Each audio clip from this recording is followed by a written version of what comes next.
Bienvenue dans ce nouveau tour d'horizon.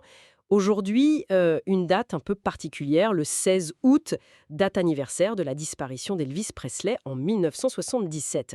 On va donc se pencher sur cette figure incontournable du XXe siècle. Oui, absolument. L'objectif, c'est un peu de retracer ce parcours vraiment hors norme, partir de ses débuts très humbles et voir comment il est devenu cette icône planétaire. Essayer de saisir, enfin, l'homme derrière le mythe du King, en s'appuyant sur les faits, quoi. Alors tout commence où? À Tupelo, c'est ça, dans le Mississippi en 1935. C'est ça. Une naissance un peu tragique avec la perte de son frère jumeau, et puis une enfance assez simple, très marquée par la musique gospel à l'église pentecôtiste. C'est important, ça. Ah oui, cette influence musicale précoce. Fondamental. Et quand la famille déménage à Memphis, ils découvrent d'autres sons, le blues, la country. Et c'est ce mélange, cette fusion, qui va vraiment créer son style unique. C'est ça qui va tout changer. Et le grand tournant, c'est Sun Records, vers 53-54. Exactement. La rencontre avec Sam Phillips. Il y va presque par hasard, au début, pour enregistrer un disque pour sa mère, je crois. C'est mignon ça. Oui, et Phillips, lui, cherchait un son nouveau. Un blanc qui chante comme un noir, en gros. Et en pleine séance, ils improvisent sur That's All Right, avec Scotty Moore à la guitare, Bill Black à la basse, et paf, le rockabilly est né quasiment. Incroyable.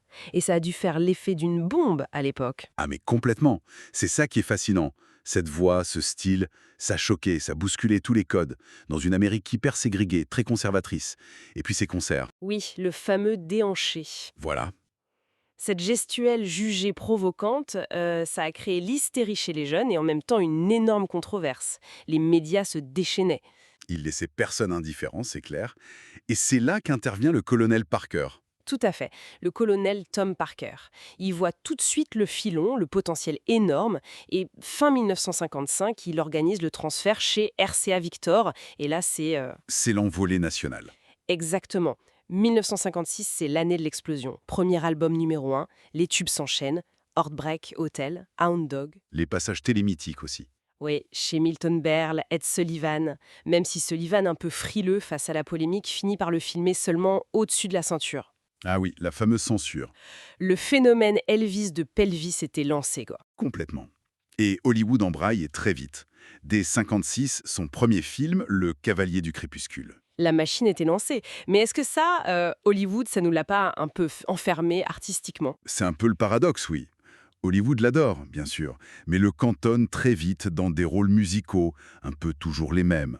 Bon, il y a eu des collaborations géniales, hein, comme avec Leiber et Stoller pour Jailhouse Rock, par exemple. Oui, un classique. Mais on sent déjà une certaine standardisation. Et puis arrive cette coupure majeure, le service militaire, de 58 à 60. Un moment difficile aussi sur le plan personnel, non? Sa mère décède pendant qu'il est en Allemagne. Oui, un drame pour lui, il était extrêmement proche d'elle. Et c'est aussi en Allemagne qu'il rencontre Priscilla Beaulieu. D'accord. Et à son retour de l'armée? Eh bien, il sort un très bon album, Elvis is Back, mais très vite, Parker l'oriente quasi exclusivement vers le cinéma. Une trentaine de films en moins de 10 ans. Ah oui, quand même. C'était rentable, j'imagine. Très rentable, oui. Mais musicalement, ça devient souvent répétitif, un peu mièvre parfois. Même s'il y a toujours quelques succès et un très bel album gospel, How Great the World, qui lui vaut un Grammy. On imagine la frustration pour lui en tant qu'artiste. Il voit passer les Beatles en 65, il se marie en 67, sa fille Lisa Marie naît en 68. On sent qu'il doit aspirer à autre chose musicalement. Tout à fait.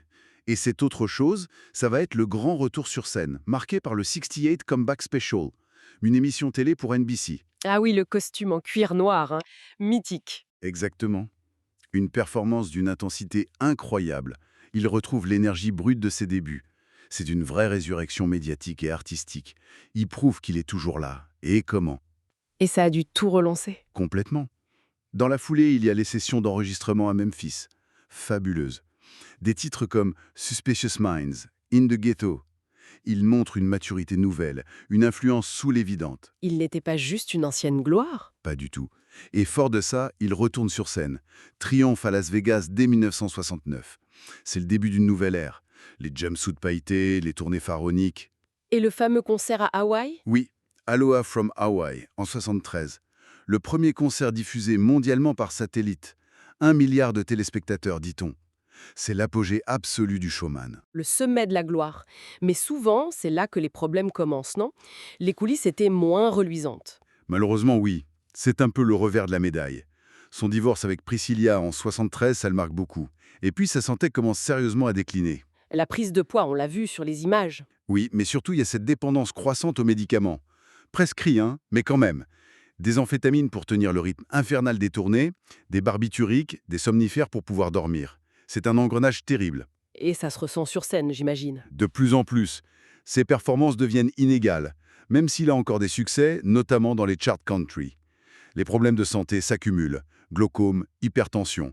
Et puis juste avant sa mort, il y a ce livre, Elvis, What Happened, écrit par d'anciens gardes du corps. Qui révèle tout sur ses addictions. Un choc. Un énorme choc. Et quelques semaines plus tard, le 16 août 1977, il est retrouvé inconscient à Graceland, crise cardiaque. Il n'avait que 42 ans. Terrible. Une fin tragique pour une légende pareille. Il reste l'un des plus grands vendeurs de disques de l'histoire. Son influence est Immense. indéniable. Sur le rock, la pop, la country, le gospel.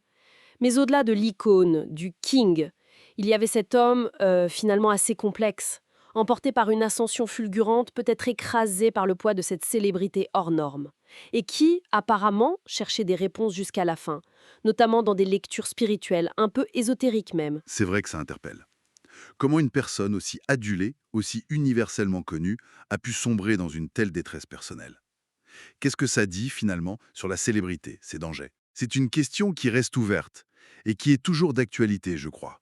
Ça donne à réfléchir sur la nature même de ce statut d'icône.